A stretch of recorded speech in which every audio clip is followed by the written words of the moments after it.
ஆண்டவரும் இரட்சகருமாகிய இயேசு கிறிஸ்துவின் இனிதான நாமத்தினாலே இந்த 4வது நாள் உபவாச வேளையிலே நாம் ஒன்று கூடி வந்திருக்கிறோம். கர்த்தர் நம்மோடு கூட பேசுகிறதான இந்த நாளின் வார்த்தையை எடுத்து நாம் வாசிக்க போகிறோம். நீதிமொழிகளின் புத்தகம் 8வது அதிகாரம் 17வது வசனத்தை நாம் வாசிப்போம். பக்கம் 769. என்னை சிநேகிக்கிறவர்களை நான் சிநேகிக்கிறேன், அதிகாலையில் என்னை தேடுகிறவர்கள் என்னை கண்டடைவார்கள். அல்லேலூயா.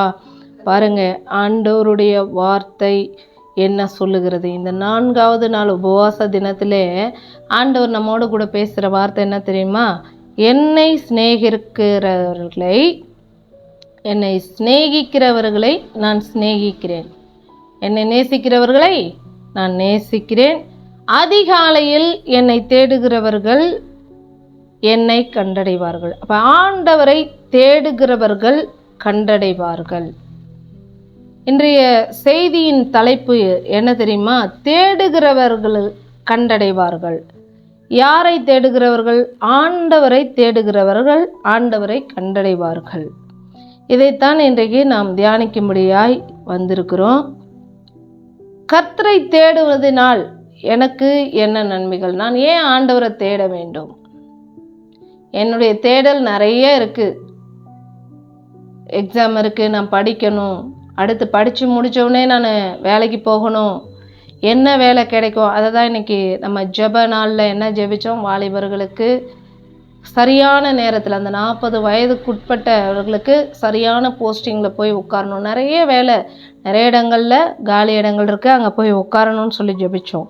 அப்போ கர்த்தரை தேடுவதனால என்னென்ன நன்மைகள் வரும்னா, நம்முடைய தேடல் இந்த உலகத்தில் நிறையா இருக்குது.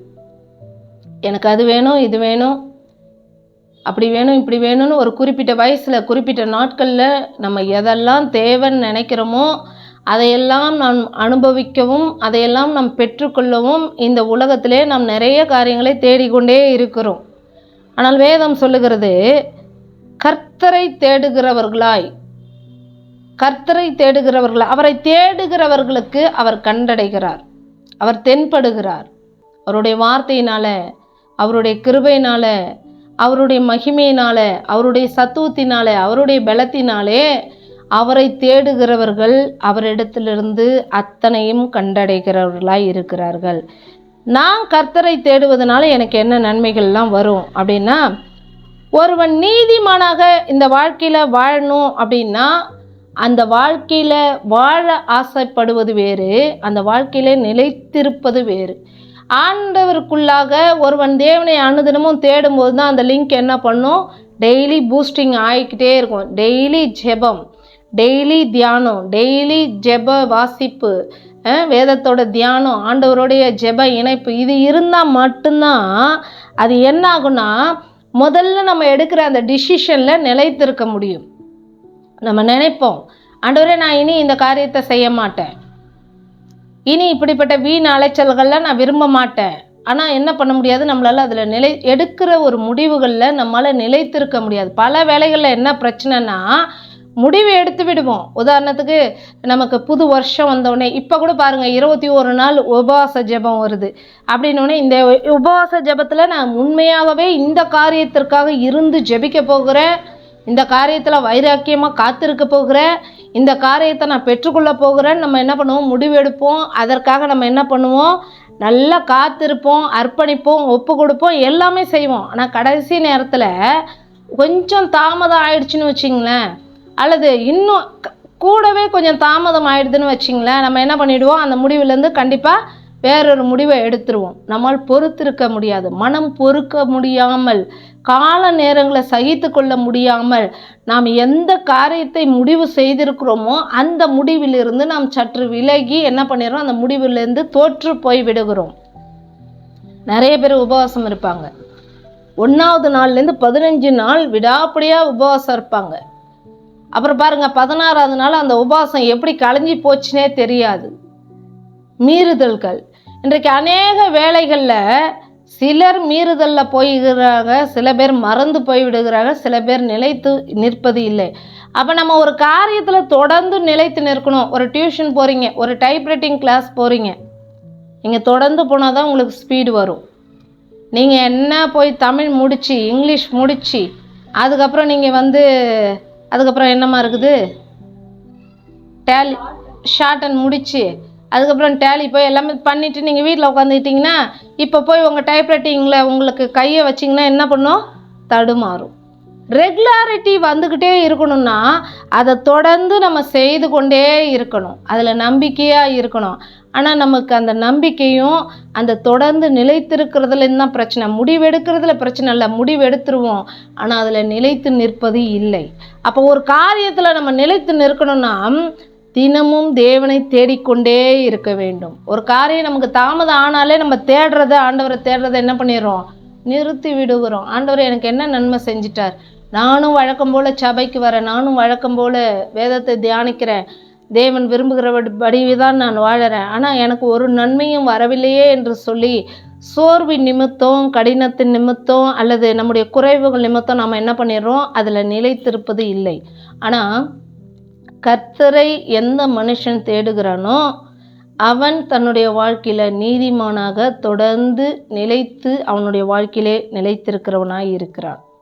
இரண்டாவது ஒரு காரியம், கர்த்தர் அவருடைய ரகசியத்தை அந்த மனுஷனுக்கு என்ன பண்ணுறாரா, தெரியப்படுத்துகிறார். தான் என்ன செய்ய நினைக்கிறாரோ அந்த தேசத்தில், அந்த சபையில், அந்த குடும்பத்தில் அல்லது அந்த நாட்டில் அல்லது அந்த பகுதியில், அந்த தெருக்களில் அல்லது அந்த சூழ்நிலையில் கர்த்தர் என்ன செய்ய விரும்புகிறாரோ அந்த ரகசியத்தை யாருக்கு தெரியப்படுத்துவார்னா கர்த்தரை தேடுகிற ஒரு மனிதனுக்கு தான் வெளிப்படுத்துவார். அல்லேலூயா, அல்லேலூயா. நீங்கள் பாருங்களேன், இப்போ நீங்கள் வேலை செய்கிறீங்கன்னு வச்சிங்களேன், உங்கள் முதலாளிக்கு நீங்கள் ரொம்ப விசுவாசமாக இருந்தீங்கன்னா முதல்ல சாதாரணமாக பழகுவார், அப்புறம் கொஞ்சம் உங்களை நல்லா பார்த்துப்பார், அப்புறம் இன்னும் கொஞ்சம் நல்லா பார்த்துப்பார், அப்புறம் பாருங்கள் அவருடைய குடும்ப காரியங்கள்லாம் உங்கள்கிட்ட ஷேர் பண்ணுவார். பார்த்துருக்கீங்களா? குடும்ப காரியங்கள், அவருடைய மனக்குறைவுகள், அவங்க பிள்ளைங்க செய்கிற பிரச்சனைகள், அதனால் அவருக்கு ஏற்படுகிற அந்த மனக்குறைவுகள், இது எல்லாத்தையும் ஷேர் பண்ணுவோம். ஏன் அப்படின்னா அந்த நம்பிக்கைக்குரியவராய் நாம் என்ன பண்ணிடுறோம், மாறி விடுகிறோம். உண்மைதானே? சரியான பதில், கரங்களை தரலாம். அந்த நம்பிக்கைக்கு உரியவங்களாக நம்ம மாறும்பொழுது அந்த மனிதன் தன்னிடத்தில் உள்ள அத்தனை காரியங்களையும் மற்றொரு மனிதனிடத்தில் எப்படி தன்னுடைய ரகசியங்களை எல்லாம் வெளிப்படுத்தி தனக்கு ஒரு ஆறுதல் கிடைக்கும் என்று சொல்லுகிறானோ அதுபோல தேவன் இங்கே ஆறுதலுக்கல்ல நிறைவேறுதலுக்காக, அல்லேலூயா, தன்னுடைய காரியங்கள் நிறைவேற வேண்டும் என்று சொல்லி அந்த மனுஷனுக்கு, தேவனை தேடுகிற அந்த மனுஷனுக்கு அவருடைய ரகசியங்களை இந்த பூமியில் அவர் செய்ய விரும்புகிற, உன் குடும்பத்திலே அவர் செய்ய விரும்புகிற, இந்த சபையில் அவர் செய்ய விரும்புகிற, ஊழியக்காரன் இடத்துல அவர் செய்ய விரும்புகிற அந்த ரகசியத்தை அவர் வெளிப்படுத்துகிறவராய் இருக்கிறார். அது மட்டும் அல்ல, தேவனை அறிகிற அறிவில் அந்த மனுஷன் வளருவானாம். எதில் வளருவான்? தேவனை அறிகிற அறிவில், தேவனோடு கூட ஐக்கியப்படுகிறதுல, தேவ சித்தம் என்னன்னு தெரிஞ்சுக்கிறதுல, தேவனுடைய சத்தத்தை கேட்கிறவனா, அவன் தேவன் என்னிடத்துல என்ன விரும்புகிறார், என்ன பேசுகிறார், நான் அதை நிறைவேற்றி கொண்டிருக்கிறேனா, அதில் சரியாக இருக்கிறேனா, தேவன் விரும்புகிறதான பரிசுத்தம், தேவன் விரும்புகிறதான நன்மை, அந்த திராணிகள் எல்லாம் எனக்கு இருக்கிறதா என்று சொல்லி அனுதினமும் அவனுடைய வாழ்க்கையில் தேவனை இன்னும் நான் அறிந்து கொள்ள வேண்டும், இன்னும் நான் அறிந்து கொள்ள வேண்டும் என்று சொல்லி தேவனை தேடுகிறதிலே அவன் அறிவிலும் வளருவான், அவனுடைய கிரியைகளிலும் கிருபை பெற்றவனாய் அவன் வளருவான். அது மட்டும் இல்லாமல் அவனுடைய பாதைகள், நான் நடக்கிற வழி, என் காரியம், என் செய்கை, இதெல்லாம் நீதியாய் இருக்க வேண்டும். ஒன்று கூட நான் தவறி தேவனுக்கு பிரியமில்லாததில் சென்று விடக்கூடாது, தேவனை துக்கப்படுத்துவதில் நான் கடந்து போய்விடக்கூடாது. என் காரியத்தின் நிமித்தமோ, என் வாய்களின் சொற்களின் நிமித்தமோ, என் கைகளின் நிமித்தமோ, கிரியைகளின் நிமித்தமோ அல்லது என்னுடைய செய்கைகள் நிமித்தமோ தேவன் வருத்தப்பட்டு விடக்கூடாது என்று சொல்லி ஒரு அநீதிக்கும் இடம் தராமல் தேவனுக்கு பயந்தவனாய், இது நீதியானதா, இது சரியானதா, நாம் செய்கிறது சரியான பாதையிலே தான் செல்லுகிறதா என்று சொல்லி அனுதினமும் தன்னை அநீதியிலிருந்து விலக்கி நீதியிலே நிலைத்திருக்க காத்து கொள்ளுகிறவனாய் இருப்பான். அவன் விக்கனமின்றி என்று சொன்னால் விசனமின்றி. அப்படியானால் விசனம் எங்கேருந்துங்க வரும்? எல்லாத்துக்கும் வரும். இப்போ சர்ச்சை முடிச்சு வெளியில் போன உடனே ஃபாஸ்டிங் போடுறதுனால காலை சாப்பாட்டுக்கு பிரச்சனை இல்லை, மதியம் பிள்ளைங்க என்ன கேட்கும், அப்புறம் சாயந்தரம் என்ன நடக்கும், எல்லாத்துக்கும் விசனம்தான். ஒரு தேவைகள் சந்திக்கப்படலைனாவே நமக்கு விசனம்தான். ஆனால் தேவனை நம்புகிற மனிதன் விசனமின்றி வாசம் பண்ணி, விசனமின்றி இந்த உலகத்தில் அவன் வாழ்ந்து வருகிற ஆபத்திற்கு, திடீர் ஆபத்துகள், திடீர் செலவுகள், திடீர் மருத்துவ செலவுகள், திடீர் எதிர்பாராத செலவுகள், இதெல்லாம் பற்றி அவன் என்ன பண்ண மாட்டான்? கவலை கொள்ளவே மாட்டான். அதுக்காக வரக்கூடாதுன்னு இல்லை, அது வந்தாலும் அதை அமைதியாக எதிர்கொள்ளுகிற ஒரு பக்குவத்துக்குள்ளாக அவன் வருவான் என்று சொல்லி வேதம் சொல்லுகிறது. அது மாத்திரமல்ல, சங்கீதம் 46:5 கூட நம்ம வாசிக்கும்போது, தேவனை தேடுகிறதுனால ஒரு மனுஷனுக்கு என்ன உண்டா? சகாயம் உண்டு. சகாயம் என்று சொன்னால் நமக்கு அறிந்தவர்கள், நம்மோடு கூட தெரிந்தவர்கள், நம்ம நண்பர்கள், நம்ம எதிர்பார்க்கிறவர்கள் ஒரு உதவியை கேட்டு அந்த உதவியை செய்கிறது, அது உதவி. நாம் நம்பின இடத்துல அல்லது நாம் கேட்டுக்கொண்ட இடத்துல, ஒரு குறிப்பிட்ட இடத்துல நாம் எதிர்பார்த்தும் அந்த உதவியை அவர்கள் செய்ய முடியாமல் போய்விடுகிறது என்று சொன்னால், அந்த நேரத்தில் உதவி செய்ய ஒருவருமே இல்லை, என்னை கைவிட்டுட்டாங்க, இந்த சூழ்நிலை நான் ரொம்ப நம்பி இருந்தேன், திடீர்னு அவங்க வீட்டில் ஒரு பிரச்சனை வந்ததுனால எனக்கு கொடுக்க வேண்டிய இந்த பணத்தை எடுத்து அவர்கள் வேறொன்றை செய்து விட்டார்கள், இப்பொழுது நான் வேறு இடத்துல சென்று கேட்கக்கூடாத ஒரு சூழ்நிலையிலே நான் இருக்கிறேன், வேறு இடத்துல நான் சென்று கேட்க இனி எனக்கு நேரமும் இல்லை என்ற அனுபவத்தில் நான் இருக்கிறேன் அப்படின்னா, கைவிடப்பட்ட அந்த சூழ்நிலையில் ஒருத்தவங்க உங்களுக்கு கொடுக்குறேன்னு சொல்லி கொடுக்குற மனதோடு இருந்தாலும் கூட கொடுக்காமல் போகிற பொழுது, அந்த இடத்துல ஒரு கைவிடப்படுகிற ஒரு சூழ்நிலை வரும்போது, பரத்திலிருந்து வருகிற ஒத்தாசை, பரத்திலிருந்து வருகிற தேவனிடத்திலிருந்து வருகிற உதவி தான் சகாயம். அல்லேலூயா. அப்போ பாருங்க, தேவனை தேடுகிறதுனால ஒரு மனுஷனுக்கு என்னெல்லாம் நடக்குது பாருங்களேன். அவன் தன்னுடைய வாழ்க்கையில் நிலைத்திருக்கிறான், நீதிமானாக நிலைத்திருக்கிறான், தொடர்ந்து எடுத்துக்கொண்ட முடிவில் நிலைத்திருக்கிறான். அந்த மனுஷனுக்கு தன்னுடைய ரகசியத்தை கர்த்தர் வெளிப்படுத்துகிறார். அந்த மனிதன் தேவனுடைய அறிவில் அனுதினமும் வளருகிறவனாக இருக்கிறான். அது மட்டும் இல்லாமல் அவனுடைய பாதையில் நீதியை காத்து கொள்ளுகிறான். அப்படின்னா ஒவ்வொரு நாளும் ஒரு மனுஷனோட என்ன போராடிட்டு இருக்கோம்? அநீதி, துன்பம், துன்மார்க்கம், எப்படியாவது நாம் தவறிவிட வேண்டும், எப்படியாவது நாம் தப்பு செய்து விட வேண்டும், எப்படியாவது அவருடைய நீதியிலிருந்து நாம் தவறி அநீதிக்குள்ளாய் பிரவேசித்து விட வேண்டும் என்று சொல்லி ஒவ்வொரு நாளும் ஒவ்வொரு சூழ்நிலையும் நம்மோட போராடி கொண்டு தான் இருக்கும். வறுமையோ, பொருளாதாரமோ, அல்லது நம்முடைய பரிசுத்தத்திலையோ, அல்லது நம்மளுடைய ஜப வாழ்வின் குறைச்சல்கள் நிமித்தமோ நம்மோட அனுதினமும் எப்படியாவது நம்மளை சிறப்படுத்தணும்னு சொல்லி சத்துருவானவன் திட்டமிட்டு அலைந்து கொண்டே இருப்பான். ஆனால் தேவனை தேடுகிற மனிதனுக்கு அவர் சகாயத்தை கூட அனுப்பி, ஏசாயாவின் தீர்க்கதரிசன புத்தகம் 55:6 கூட நம்ம வாசிக்கிறோம், கண்டடையத்தக்க தேட வேண்டும். இதான் விஷயம். மெயின் பாயிண்ட் என்னன்னா, அவரை கண்டடையத்தக்க தேட வேண்டும். நிறைய பேர் தேடுவாங்க, ஆண்டவரை தான் நான் தேடுறேன், ஆண்டவருக்காக தான் நான் காத்திருக்கேன், ஆண்டவர் சொன்னபடி நான் நீதிமானா என் வாழ்க்கையில் நிலைத்திருப்பேன், ஆண்டவர் சொன்னபடி ஆண்டவர் எனக்கு அவருடைய ரகசியத்தையும் நன்மையும் தெரியப்படுத்துவார், அவரை அறிகிற அறிவிலே தான் நான் வளர்ந்து கொண்டு இருக்கிறேன், என் பாதையில் நீதியை நான் காத்து கொள்ளுகிறேன், நான் விக்கனமின்றி விசனமின்றி வாசம் பண்ணி வாழ்வேன்னு சொல்லிக்கொண்டே இருந்து தேவனிடத்திலிருந்து சகாயமும் பெற்றுக்கொள்ளுவோம். ஆனால் தேவனை கண்டடையத்தக்க தேட வேண்டும் என்று சொன்னால் முதல்ல அது எப்படி கூடி வரும் அப்படின்னா, நம்ம வருவோம் ஆண்டவருடைய சமூகத்தில். அது வீட்டில் அமர்ந்து ஜெபிச்சாலும் சரி, சபையில் அமர்ந்து ஜெபிச்சாலும் சரி, ஜெபம் பண்ணுவோம். ஃபர்ஸ்ட் எப்படி பண்ணுவோம்? அர்ப்பணிப்போம். ஆண்டவரே அப்படின்னு சொல்லி நம்முடைய குறைகள் எல்லாவற்றையும் ஆண்டவருடைய சமூகத்தில் பாதபடிகளில் ஒப்பு கொடுப்போம். அடுத்து என்ன பண்ணுறதில்ல? காத்திருக்கிறது இல்லை.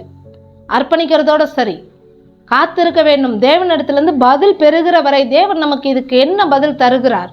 இன்றைக்கி நிறைய பேரிடத்துல இருக்கிற ஒரு தவறு என்ன அப்படின்னு பார்த்தீங்கன்னா, தேவனை கண்டடையத்தக்க தேடுவது இல்லை. நான் இன்றைக்கு என் தேவனிடத்திலிருந்து என் வார்த்தையை நான் பெற்றுக்கொள்ள வேண்டும், எனக்காக நான் நிறைய நம்ம பேசுவோம் ஆண்டவர்கிட்ட. நீங்கள் நல்லா யோசிச்சு பாருங்களேன். நீங்கள் ரோட்டில் நடந்து போகிறீங்க, உங்களுக்கு எதிராக உங்களுக்கு ரொம்ப தெரிஞ்சவங்க வராங்க, ரொம்ப நாள் கழிச்சு பார்த்துட்டீங்க, இல்லை அடிக்கடியே பார்க்குறீங்கன்னு வச்சுங்களேன். இப்போ அவங்க உங்கள்கிட்ட அவங்களுடைய கவலைகள்லாம் ஃபஸ்ட்டு சொல்லுவாங்க. ஃபஸ்ட்டு நீங்கள் நல்லா இருக்கீங்களா அப்படின்னு கேட்பாங்க. அடுத்து ரொம்ப நாள் ஆச்சு பார்த்து அப்படின்னு எப்படி இருக்குங்கன்னு மட்டும் நீங்கள் கேட்டு பாருங்களேன். ஹிஸ்ட்ரி ஃபுல்லாக ஆரம்பிப்பாங்க. அப்படி ஆயிடுச்சுங்க, இப்படி ஆயிடுச்சுங்க, இப்படி ஆயிடுச்சுங்க, அப்படி ஆயிடுச்சுங்க அப்படின்னு அவங்க கவலைகள் எல்லாவற்றையும் உங்ககிட்ட டோட்டலாக கொட்டிடுவாங்க. நீங்கள் அவசரமாக போகிற மாதிரி இருக்கும் எங்கேயாவது. ஆனால் உங்கள் வேலையெல்லாம் நீங்கள் நிறுத்திட்டு அவங்க சொல்கிறது எல்லாத்தையும் கேட்டுட்டு கர்த்தர் உங்கள் சூழ்நிலையை மாற்றுவாருங்க அப்படின்னு சொல்லி சொல்கிறதுக்குள்ளே அவங்க சூழ்நிலையை எல்லாத்தையும் உங்கள்கிட்ட சொன்ன அடுத்த செகண்ட் அவங்க உடனே டைமை பார்த்துட்டு ஐயோ நான் ரொம்ப நேரம் பேசிட்டேன். யார்? நான் ரொம்ப நேரம் பேசிட்டேன், நான் கிளம்புறேன், போயிட்டு வரேன். இப்போது அவங்க உங்கள் கவலையெல்லாம் உங்கள்கிட்ட சொன்னாங்களா இல்லையா? இப்போ நீங்கள் அவங்களுக்கு பதில் சொல்லுவீங்கல்ல, ஆறுதல் சொல்லுவீங்கள்ல, உங்கள் ஆறுதல் அவங்கள நின்று கேட்டாங்களா? அப்படியே கேட்டாலும் எங்கெங்க நீங்கள் சொல்லி பாருங்களேன். இல்லைங்க உங்கள் வாழ்க்கையில் ஆண்டவர் நன்மையை செய்வார் அப்படின்னு நீங்கள் சொல்லி பார்த்தீங்கன்னு வச்சிங்களேன், அவங்க என்ன சொல்லுவாங்க அப்படின்னா, எங்கே ஆண்டவர் செய்கிறார், நானும் ஜெபம் பண்ணிகிட்டே தான் இருக்கிறேன். அப்போ பாருங்கள், அவங்களுடைய கவலைகள் எல்லாத்தையும் கொட்டிடுவாங்க. நீங்கள் அவங்களுக்கு திரும்ப பேசுகிறதுக்கு இடமே தரமாட்டாங்க. அப்போ தான் அவங்களுக்கு டைம் தெரியும், நான் கிளம்புறேன் அப்படின்னு சொல்லிட்டு போயிடுவாங்க. இன்றைக்கி நாம் அப்படி தான் இருப்போம். தேவன் நம்ம இடத்துல திரும்ப பேச நம் நேரத்தை தருகிறோமா? தேவன் எப்படி பேசுவார்? காத்திருக்க வேண்டும். ஜெபத்திலே, வார்த்தையிலே, வசனத்தின் மூலமாக, ஆராதனையின் மூலமாக, செய்தியின் மூலமாக நம்மோடு கூட ஆண்டவர் பேசுகிறவராயிருக்கிறார்.